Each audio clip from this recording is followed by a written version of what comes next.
a little hard to stand when the wind blows the right way. Here comes the rain too. Here's the dingle dog.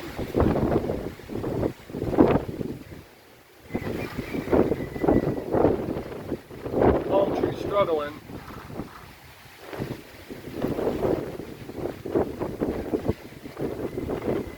It's a cutting off of a 75-year-old tree destroyed in the last hurricane.